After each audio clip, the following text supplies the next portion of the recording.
your reaction to this announcement, first off? Does this come off as news to you at all? News, yeah. I mean, do you trust him? I guess that's my question, Stephen. Do you What's he going to not? tell us?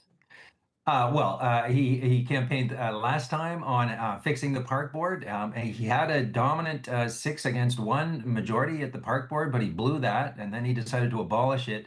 And now he says he no longer, he spent 3 years fighting to abolish it, and now he says he's not going to abolish it. But I think if he got reelected, he'd probably say, "Well, my fingers were crossed." And when I made this announcement yesterday, and I'm just going to stick with my plan. So. Hmm. I guess that's the question. Do you trust him? Well, the threat, though, of dissolution is over, I guess, at least for now. Would you agree?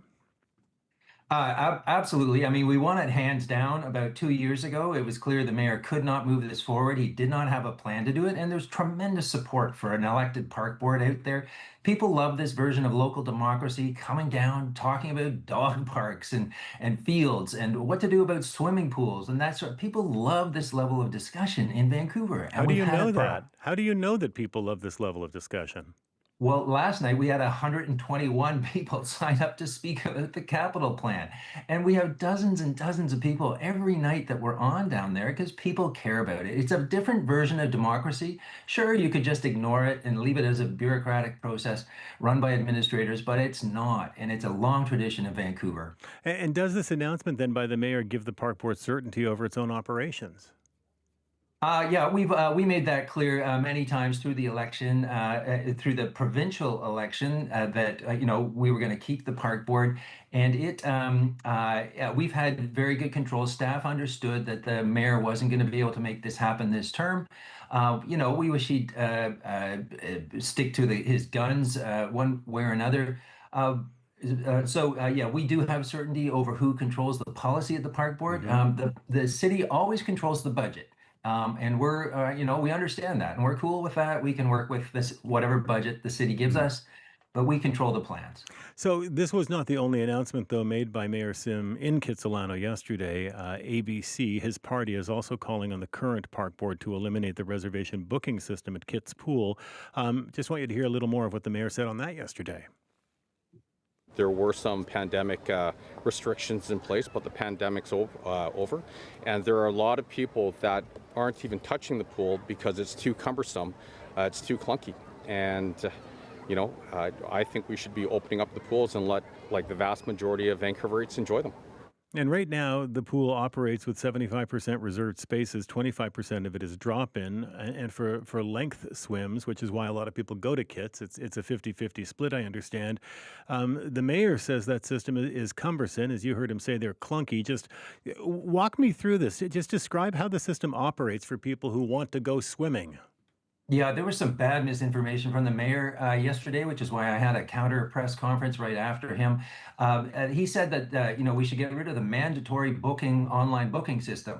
And we don't. It's not mandatory, Stephen. It's optional. You can book online if you want to, and hundreds of people do that every day because I think they're coming from East Van or they're coming from South Van. They have the kids in the car for the day. They don't want to drive across town and find some lineup that they have to wait in. So they book online. Now, fully two-thirds of our visitors, so we have about 1,500 guests a day at the kids' pool. Two-thirds of them are simply straight walk-ins. And there has been zero lineups all year long.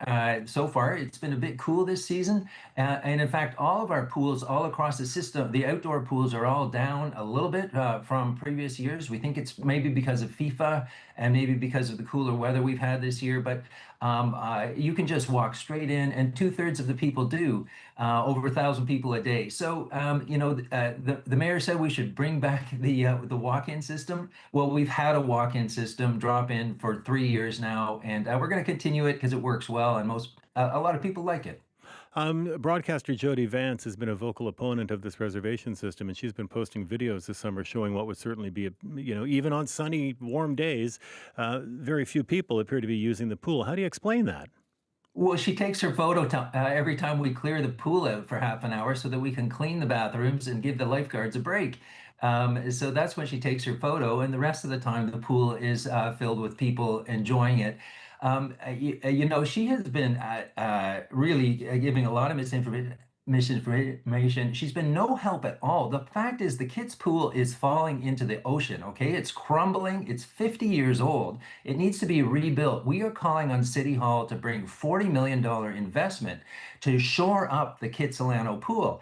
And, Jody's rushing around rearranging the deck chairs on the Titanic, saying, oh, booking system, non-booking Well, we system, are talking about. posting. We all know that the pool is beyond its a reasonable life, Exactly. right? But we're not talking about that. We're talking about. You said 1,500 people a day are using the pool. How often do you hit that milestone of 1,500 people per day? This year, as I said, it's been cool, cooler weather, and people have been doing other things with FIFA, we think. And it's wide open. So just so everybody knows, that you can just walk right in there and they're welcome to go there. I would prefer some support for the $40 million we need, and not one of these advocates. I mean, they're busy fussing about the booking system, but we need to put money into that pool. And I'm going to be speaking at City Hall today to encourage the mayor to get behind this plan to put $40 million into the Kitsilano pool. Finally, it was in 2023 the city of Vancouver produced a report saying that the city could save $7 million a year if it got rid of the park board. That's a figure that Mayor Ken Sim has referred to often. Why would you not want to save taxpayers millions of dollars a year? So we saved the taxpayers $25 million by canceling this FIFA field they were planning for Memorial South Park. We also saved the taxpayers $16 million by canceling the mayor's crazy plan to build a four-lane road into Stanley Park along Beach Ave. That was 2 summers ago. He wanted to get the car traffic, accelerated into Stanley Park there. And it's the most excellent bike lane route, the one that goes in front of the Sylvia Hotel. And we canceled that. So we've actually saved the city over $41 million of poorly suggested infrastructure costs. So we earn our keep there, and I get paid $20,000 a year as a park board commissioner. So don't worry, I'm not getting overpaid for the time I spend there. Tom Digby, appreciate your time this morning. Thank you. Thanks, Stephen. That is Tom Digby, the chair of the Vancouver Park Board.